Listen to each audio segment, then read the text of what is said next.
All right. So good afternoon to our dear online learners from across the Philippines, from our learners from Luzon, from Visayas and Mindanao, and to also all of our teachers and non-teaching personnel, and to all of our parents and the community themselves who are watching and viewing and supporting our Italay online tutorial, especially this Tuesday, which is the schedule of English. Ayun, so thank you very much for continuing your support and for always watching us regularly. So ayun, I am Sir Eli Belyasa, your tutor Eli. I came from SDO Camarines Sur. Ayun, so good afternoon to all of you, my dear online learners. Ayun, we have Ashley Ranke from, am I pronouncing it right, Ashley? Good afternoon po, watching from Partida National High School, Schools Division Office of Bulacan. So of course, we have here also some of the familiar students and tutees that have been regularly attending our sessions every Tuesday, ever since quarter one. So ayun, as you can see, I am all alone here. Yes, only tutor Ellie, your tutor Bay, because we also have another tutor for those who are first timers in this schedule for English 9 online tutorial. We also have tutor Job from Schools Division Office from Nueva Vizcaya.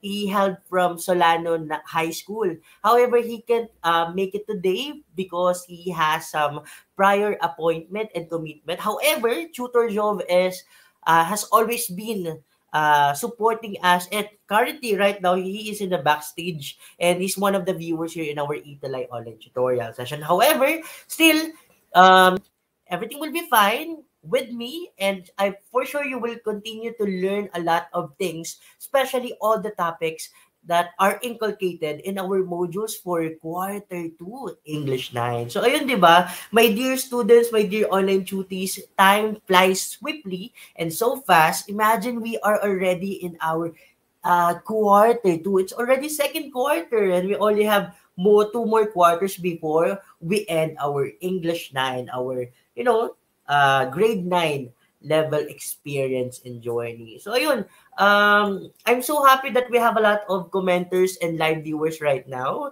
New students, there are some familiar and old siguro, old names and duties.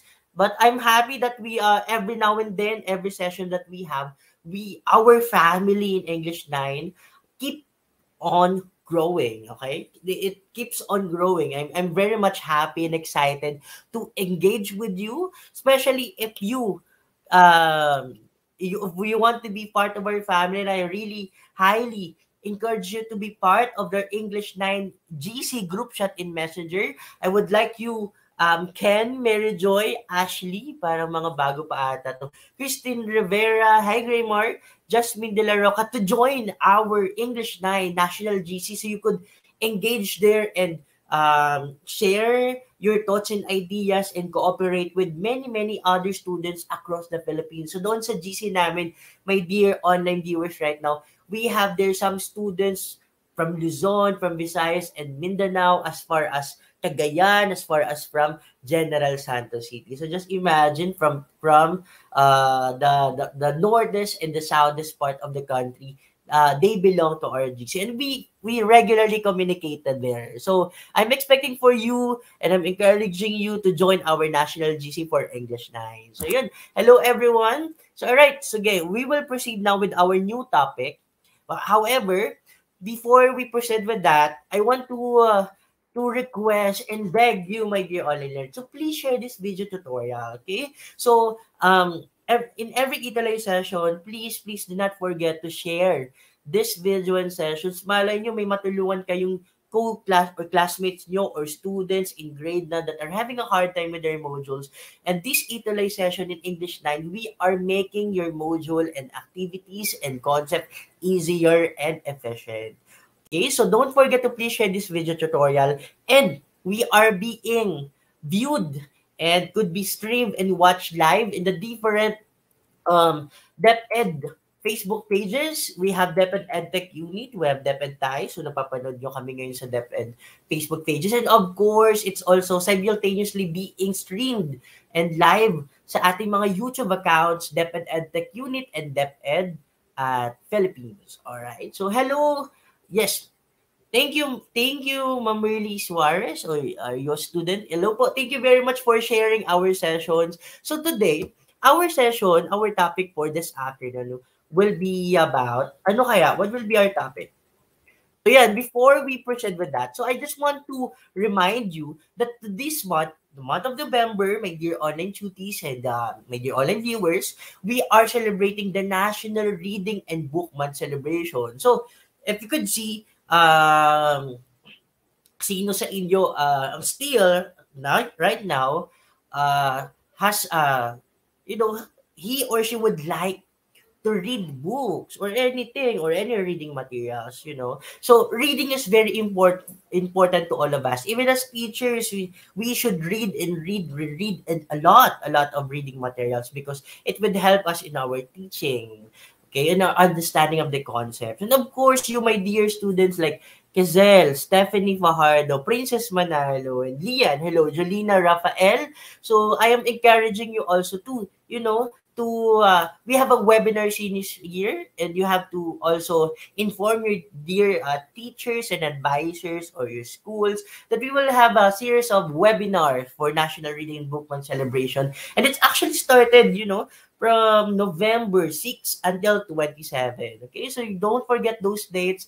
And those webinars are open to everyone, whether you are a teacher, you're a school head, or you're a parent, or you're a student. It's open to everyone. So you have to watch all webinar series and topics that will be presented to all of you. Hello, Vina Garing Navarro from Ocampo National High School. Hello. So mga schools ko to Thank you. Hello po. Thank you very much for all your support. Ayun.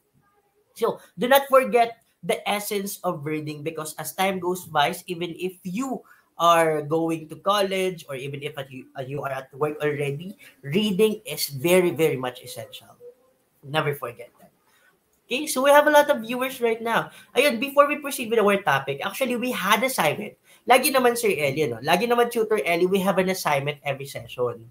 And ito yung inaabangan ko talaga. We are, Tutor Jove and I are very much excited always to see their outputs that they will be making in every session, in every assignment or additional activity that we give to our dear grade 9 tutees or students. So yun, our assignment from last meeting was we are hoping that they will be able to create a poem recital video of Mother to Son by Langston Hughes. So I'm not sure if you are familiar with Langston Hughes. So it's a Langston Hughes is a Black American poet, and yes, is a very familiar name and personality in South Africa. So yun, let's see our students, and I'm so excited here. I haven't yet watched this incomplete these videos of our students, but I'm happy to present to you our output or the videos of our students from the different places or schools in the Philippines. So this is the poem or tila. So it's just short. So ayun, so we had a mini reading last week. So these are our awards. So awarded natin yung mga students natin or tutees that keep on submitting outputs kahit right after. Just imagine, my dear online viewers, just right after our session, 4 p.m., may nagsasubmit na ng mga outputs, and they were so happy how they were able to do that. And they were so attentive and engaged in our session. We're so happy, and we keep on thanking you all for your efforts that we are doing with us, Tutor Job and I. So these are the awardees, and these are given to the recognition given to those tutees natin. Ito, alam na nito, ito yung naging nakabantay, nakaantabay dito.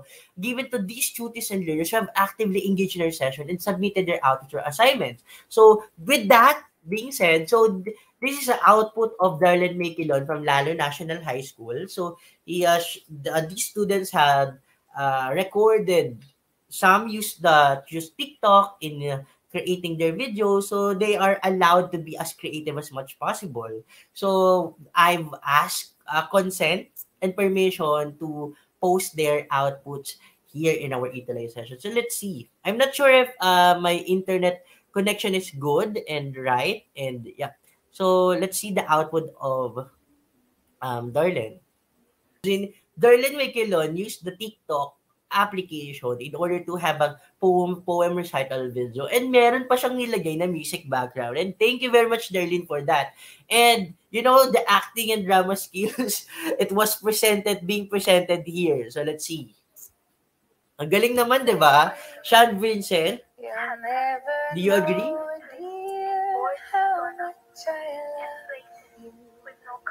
Please don't take my sunshine away. The other night. Ayun. So, my comment just here, in here, Darlene, is that medyo malakas lang yung music background natin. So, dapat, it would have more focus on what you say. Medyo mahina lang talaga yung sound niya based on the video, or I don't know dito sa computer. Pero let's give a good a round of applause to Darlene Wiquilon from Lalo National High School, SDO Cagayan. Very creative and very dramatic presentation. Ayun. 1 point ka na doon, Darlene, ha? Yan, congratulations. How about the output of others? Let's see. This is an output of Blitzfeld Balberan from Silano High School, so SDO Nueva Vizcaya. Tingnan natin on how she recited the poem Mother to Son by Lawson Hughes. Okay.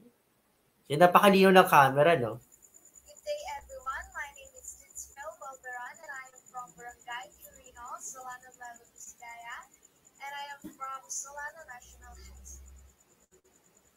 Mother to Son by Langston Hughes. Well, son, I'll tell you, life for me, I mean, it's had dents in it, and splitters, and boards start up. So yun, my dear online learners or dear online tutees, what are your comments about our presentation, about the presentation of Darlene a while ago, and also the presentation of Blitzfeld Balberan? Ako, you know, Ashley, hi Tutor Job, di ba? Yan, nandito si Tutor Job. We have Gian also, Omana, and the rest. What are your comments about our presentation? Let's see your comment here down below on our comment box. So, what I could see here with Blitzfeld Balberan from Silano High School, and she was able to create this poem recital video, and she had this, you know, this subtitle pa sa taas, and it's so hard to create that. Even I'm not very much professional on how to put a subtitle. even I, hindi nga ako marunong maggawa ng TikTok video. So good, nice job and excellent efforts for these students, you know?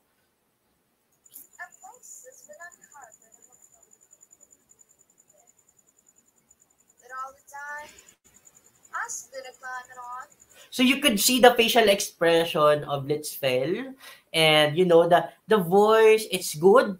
It's dito lang talaga sa laptop ko lang siguro na medyo mahina ang sound. Pero yun, it's very I could hear naman the voice, and that's a good effort for Lizel. Imagine kahit gabi na nag-record pa to. And you know, my dear online tutees, this output was made, I guess, gabi, evening. So, even though these students have their modules, respective modules at schools or at homes, they have still made some time to create an effort to give their outputs to our Itala and to our session, to us, Tutor Ellen, Tutor Job. So, thank you very much, Litzfeld. So, we had a teaser of Litzfeld. How about the others? This is from Sean Vincent Kralmui from San Mariano, National High School, Pampanga. Well, son, I'll tell you, life for me ain't no crystal scare. It's had cracks in it, and splinters, and boards torn up, and places with no carpet on the floor, bare. But all this... I like the sound, Sean Vincent. Very, very, you know, it's a lullaby. It's like, really, it's like you are telling this to someone you love the most, or your younger brother or your younger sister. So, ayun. I am sorry, Sean Vincent Girl. Yes, sorry, SDO Isabella. So, that's correction. I stand corrected. Thank you, Sean Vincent, for the corrections. You know, as teachers, we are still prone to errors, but by next time, pretty sure this will be corrected. Thank you very much, Sean Vincent. So, ayun, Sean. Time, I climbing on, and reaching landings and turning corners. And Di ba may mga pa-effects pa si Sean na may mga pa-stars and brightness pa yun dyan. So thank you, Sean, for your output.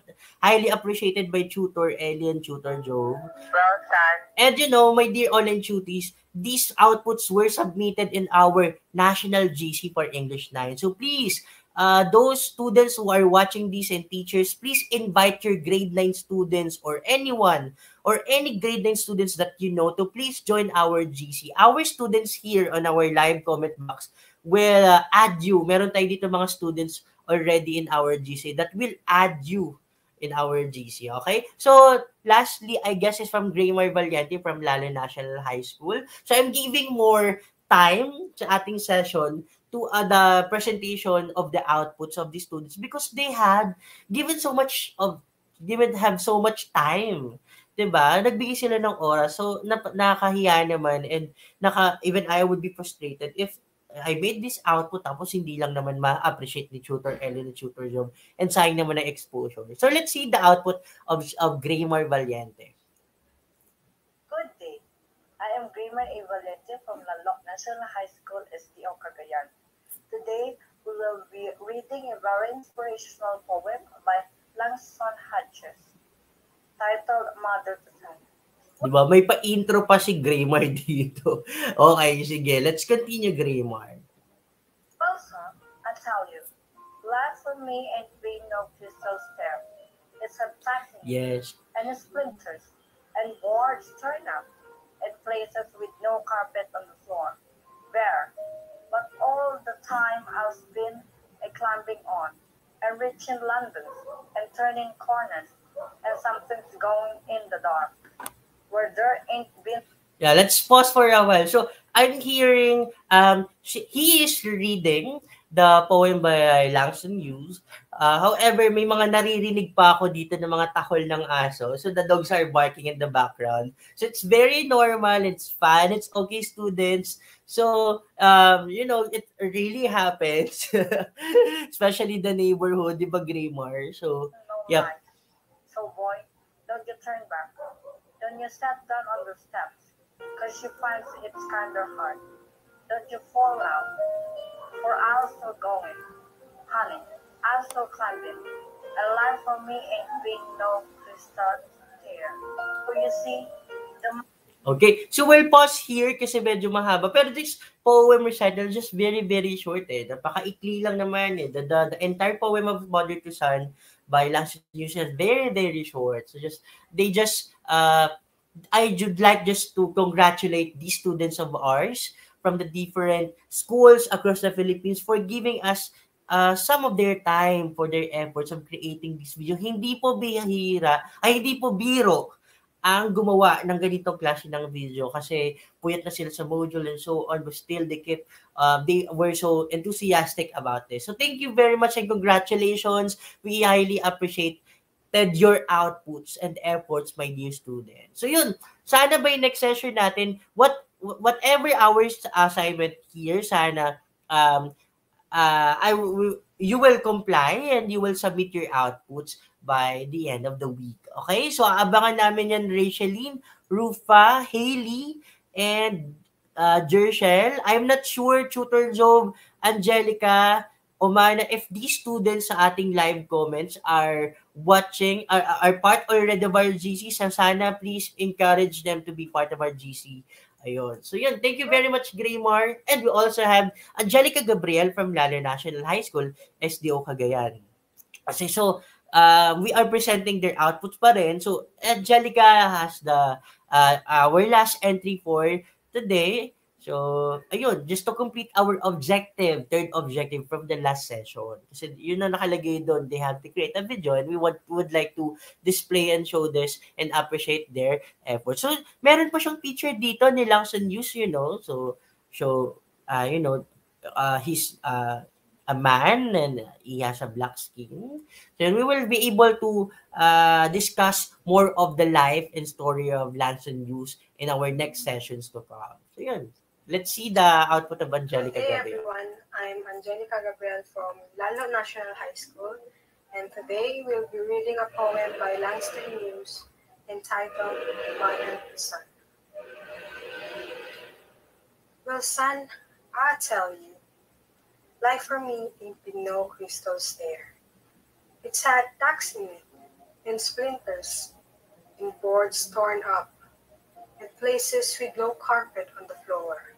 You know what? I like the voice of Angelica. I didn't expect that the voice of Angelica Gabriel would be like that.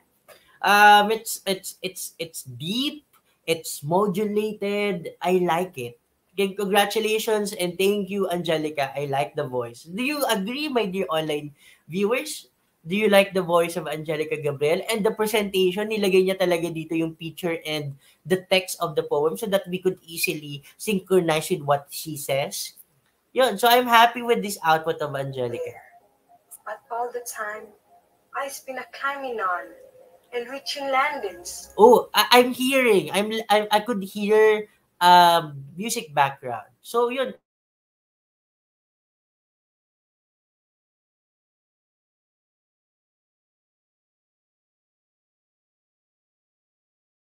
So I'm happy for the output here, Angelica. So yun. And turning corners. Okay. So yun. Thank you very much to our dear students who have participated for our additional activity, for our assignment, for poem recital video. We are deeply thankful and we really appreciated your work. So sana naman yung mga students dito ha, by next session, I'm waiting for your outputs. Okay?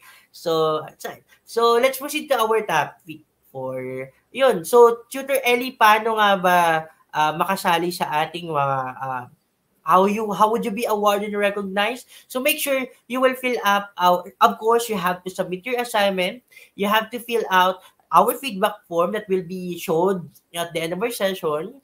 We have an exit assessment which is a 5-item quiz only.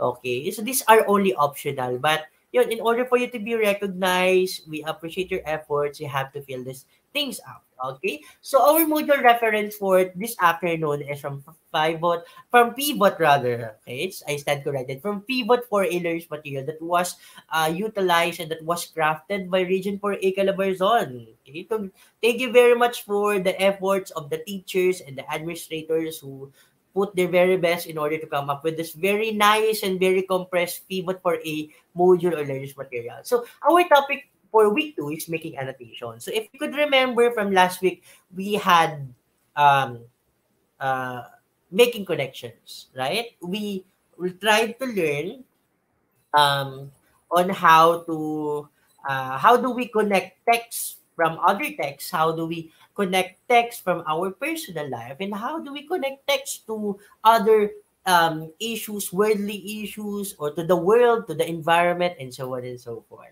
So today we'll be talking about how to make annotations. Kayo ba? First question, my dear students, Javian, Crystalline, Hailey, hi Hailey, Samantha Raffles from Frances National High School or France, from San Marian National High School, Omana, Daisy Bell. Kayo ba, have you heard the word annotations? Nakapag-annotate na ba kayo? So please comment your answers on our comment box. What is annotation, Hailey? Nagawa mo na ba to? Janea or Johnny, I'm not sure of the right pronunciation. Forgive me. So yan, for this tutorial, this would be our objective, Scar Lexus. Okay, so first one, the first one is we have to identify the different strategies used in annotating reading text. And the second one is hopefully we'll be able to reflect on the benefits of using symbols or marks in making connections in the text. And lastly, this is what I'm excited all about. Darlene and Janea, annotate, you will be able to annotate.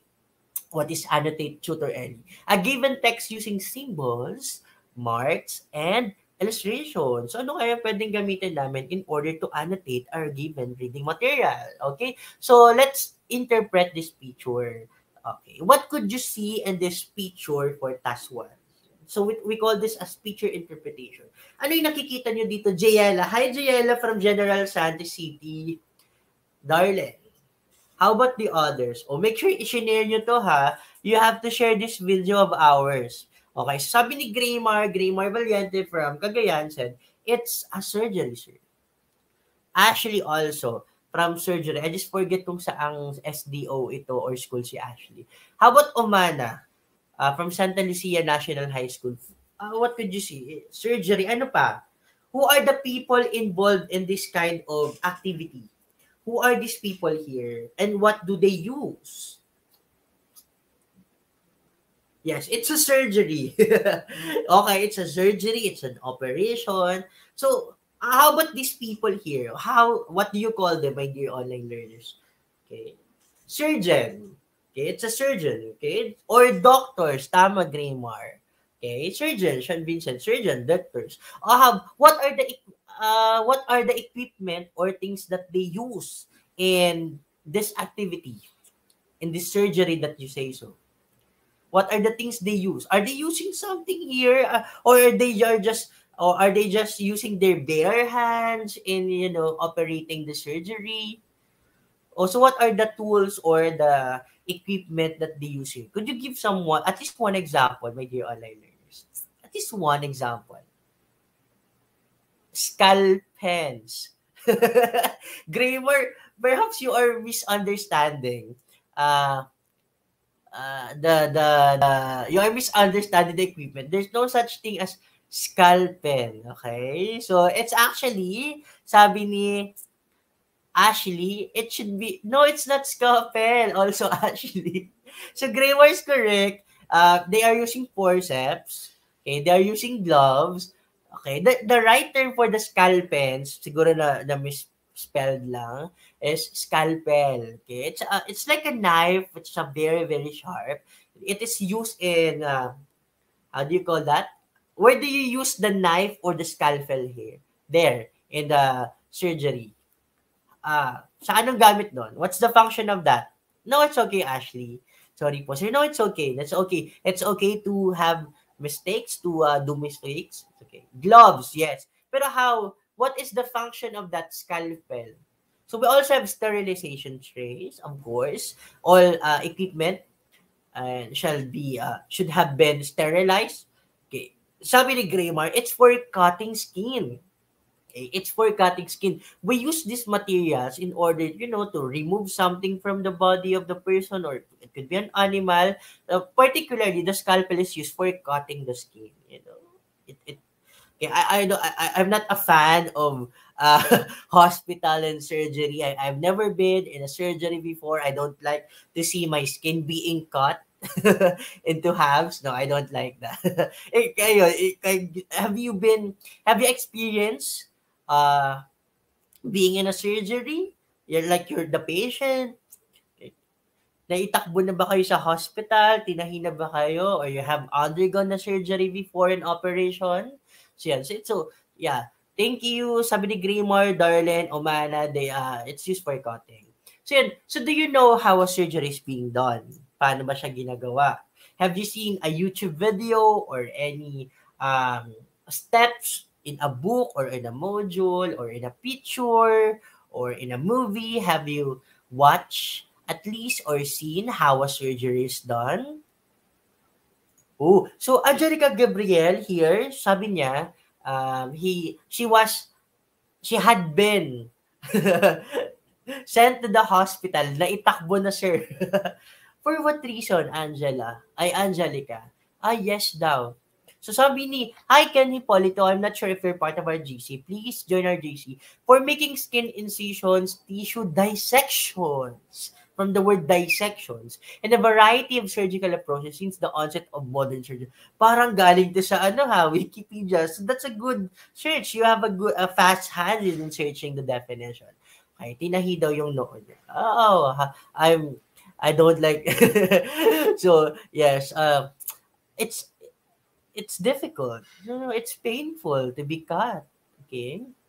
And to be operated under a surgery. Anyway, so balik tayo din sa dissection. So, the surgery makes use of dissection. So, hinihiwa. So, it's basically, kasi, we are doing some operations in the body.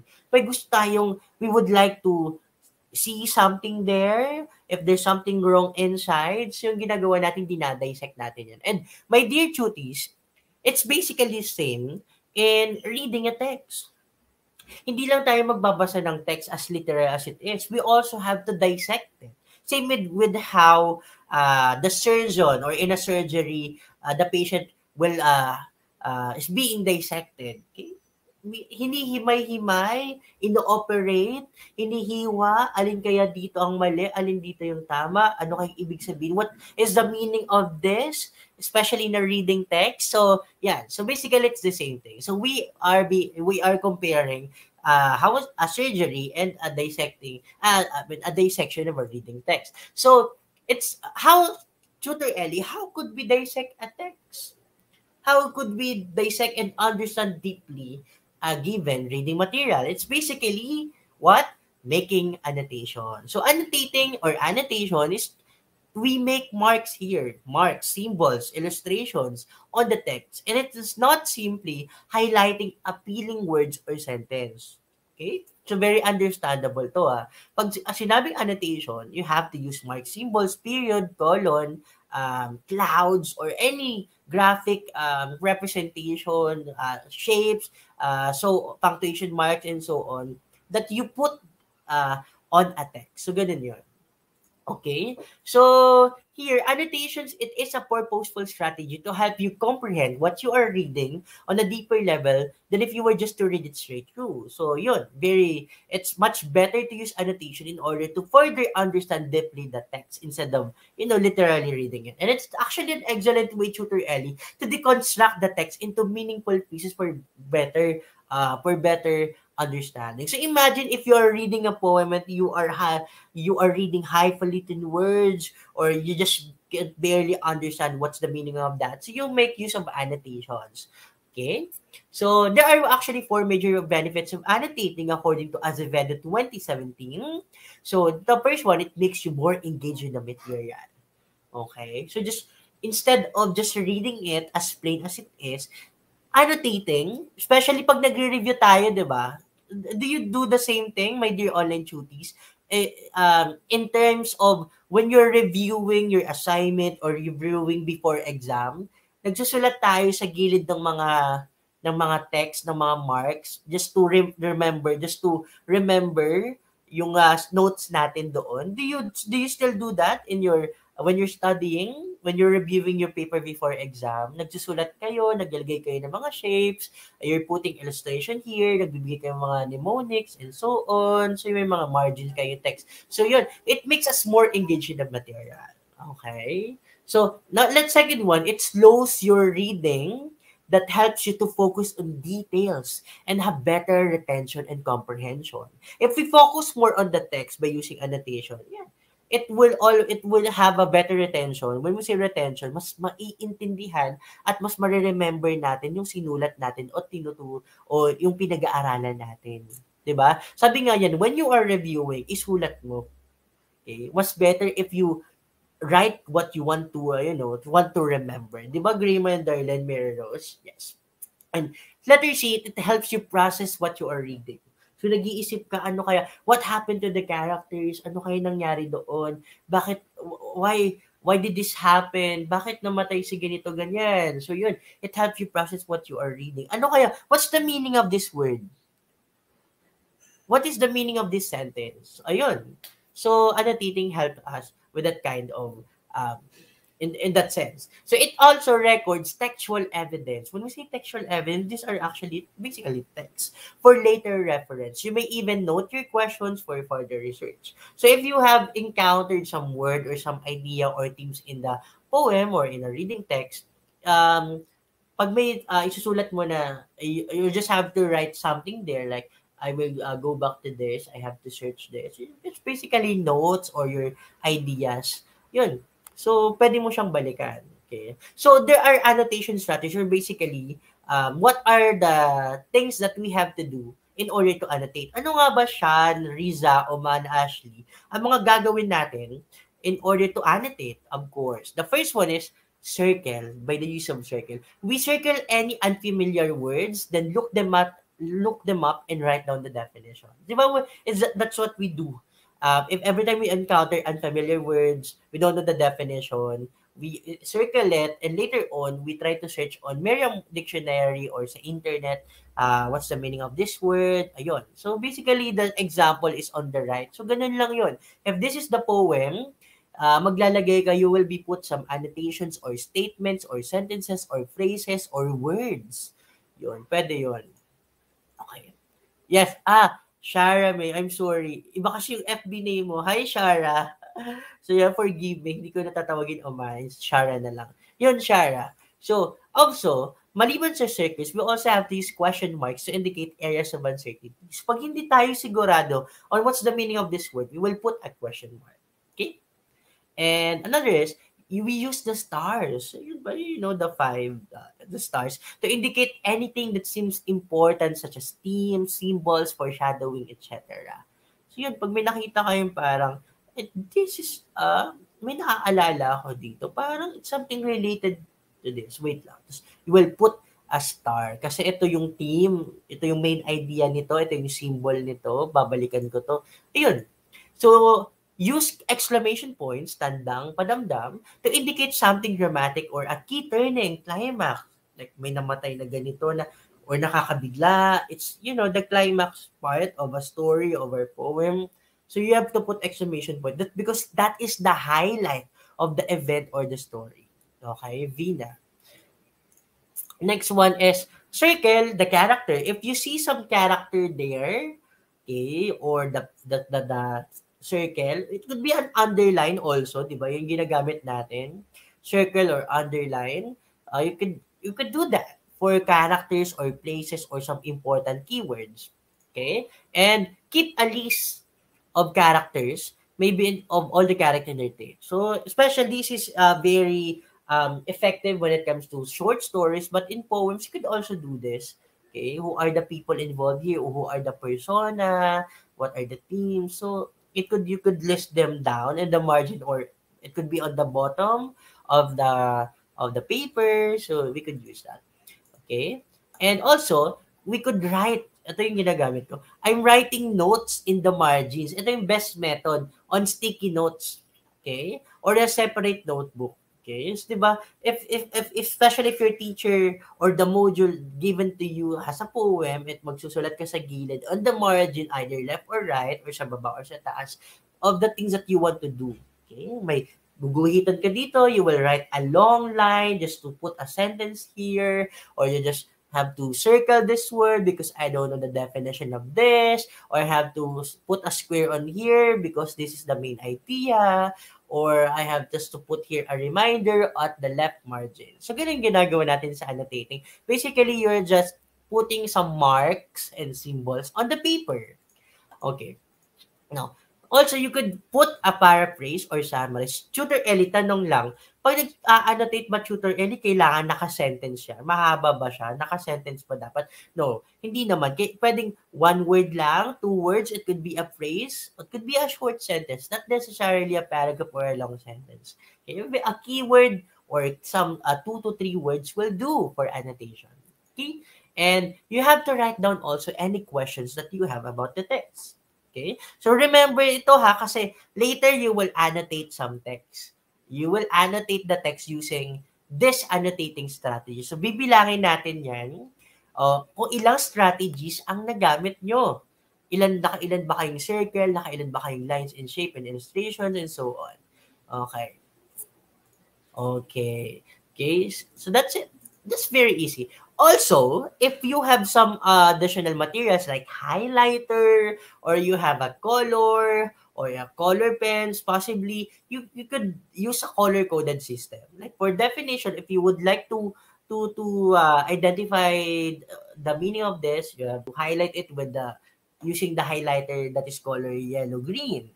It could be blue. So depende. You could use different type of pens, of highlighters, and so on. Kasi according to psychology, if different colors, okay, assigning a color to a concept or a text make us more remember that concept or text. Kapag nilagay natin ng color, mas naalala. Gumagamit tayo ng highlighter, di ba? Para i-review tayo. Yun. So, those things appeal to us. So, give each chapter a title. This is possible for novels, mahabang kwento per chapter. So ito, one paragraph na to, you just like to have to put a title kung tungkol saan to, then the next paragraph tungkol saan naman to, this is what's the main idea of this paragraph. So you just have to put some statements. And to make it more engaging and interesting, okay, so it's not merely on mark symbols lang. Pwede din Ken, Zaira, Vera, Joy, and Ashley, pwede din gumamit tayo ng illustrated annotation. So, pwede yung may mga shapes or nagdo-drawing kayo, or anything that you would like to put there in order just to dissect the text, deeply understand what's the meaning of the lines and the stanza and so on. So, creating these illustrations may help us synthesize information. Okay, na di-differentiate natin na ito pala ito pala yung nangyayari dito. Dito ito ay iba na. Tungkol na ito dito sa isang character. This one, related pala siya dun sa taas. Ganon. So, we are connecting already the elements of a text or a poem or a short story by using lines and shapes, illustrations, and so on. And, according to, just a trivia, according to research, yes, writing and using annotation could increase your creativity and engagement while reading. Nakakatalino naman talaga kapag magaling tayo magsulat. Okay? And magaling tayo mag-drawing, mag-annotate. So, you're using both of your left and your right part of your brain. Okay? And they make annotating text a more hands-on experience in learning a more meaningful personal, according to GER 2019. Okay? You could use symbols that would serve as guide for understanding the text. Yep. So that's it. So yun lang. Yun yung mga strategies na kailangan nating gamitin. Anyway, you could replay this tutorial session in our YouTube and the Facebook pages. So, just to sum up, the best way to remember and associate your experiences with those presented in any text, kahit short story pa man or poem, is annotation. Okay? Annotating is making marks on a text, and it helps us comprehend what we are reading on a deeper level. Okay? So, alam ko excited na kayo. Ano kayang i-annotate natin? So, let's see. Okay. So, we defined what annotating is. Check. We discussed the benefits and the mark used in annotating a reading material. And we will annotate a sample given text. So, a while ago, my dear students, last week, gumawa sila ng poem recital. So, yun. They recited the poem Mother to Son Langston Hughes. So yun, some outputs were really, really heartfelt. May music background pa, may subtitle pa. So they really made an effort to accomplish something like that. But right now, ang gagawin na lang ninyo, it's time to annotate. You have to write your own annotation of the poem, Mother to Son by Langston Hughes. So, it's just piece of paper, or it could be either in a piece of paper, or gusto nyo, videohan nyo yung sarili nyo while you are doing this assignment or additional activity, or any kind of output that you want. It could be an illustration, it could be a video of you annotating video, pwedeng yung printed paper mismo na meron ng mga sulat your annotation. So I want you to do this. Okay? You have to annotate the poem, the same poem, Mother to Son by Langston Hughes. So, tingnan natin, ano yung mga bibilugan nyo doon and saan nyo siya i-connect. And related ito doon sa types of connections that we have discussed from the last 2-week session. Okay? So, making connections. So, maglalagay kayo ng annotation. You could connect this sentence or this line to your life, to your experience, connect it to your another text that you have read, or you could connect this particular line to the environment, or to anything that's happening under the sun, to the world, or to any social issue or particular issue, or to anything, basically anything under the sun. So you have to use of marks, of symbols, punctuation marks, and shapes. Kung may nakita kayo doon na sun sa tula, gawa kayo ng sun. Okay? You could use that. Okay?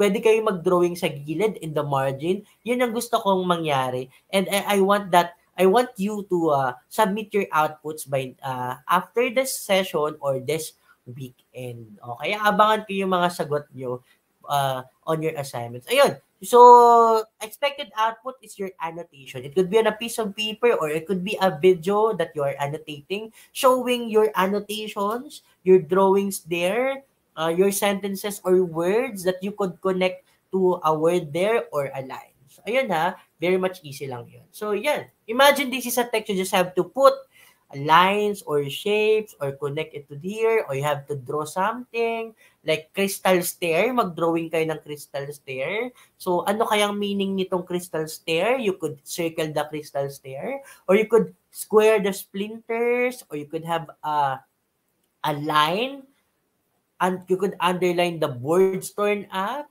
If you don't know the meaning of there, you could circle it and so on and so forth. So, annotate.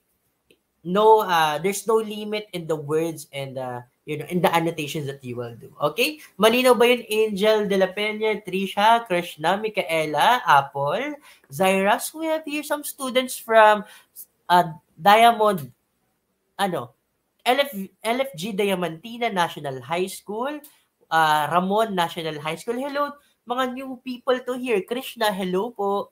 Tala High School, parang Sara lang, no? And we also have from Cabanatuan, again from Gafford High School, Doña Magdalena H. Gafford High School ang haba. And yun, so that's actually our entire tutorial for this afternoon. So, during our tutorial, eto ha, let's check. Did we identify the different strategies used? Okay, grammar, sana maggagawa ka ng output. Reflect on the benefits of using symbols, marks in making connection to text. And ito yung gagawin natin. I-assignment na lang natin to. Annotate a given text using symbol, marks, illustrations. Okay? So, i-annotate nyo yung mother to son belongs to use. So, ayun. Para maging awardee kayo for next session, ma-recognize yung mga efforts nyo, we need your feedback. Kailangan nyo to. And if post namin to, you could replay this or you could scan the code or you could type the link on the browser or punta na lang kayo sa amin. Join our GC sa National GC for English 9. Nandun lahat ng updates. We regularly communicate with our tutees. Alam yan nila Risa, nila Sean, nila Ashley, nila Grammar, nila Darden. That we tutors, Tutor Ellen, Tutor Job, keep on communicating with our students. So, kinukumusta namin sila and they pag may mga problems sila when it comes to modules and activities, naghihingi sila ng tulong sa amin and we are so happy to help them also. Okay, and exit assessment.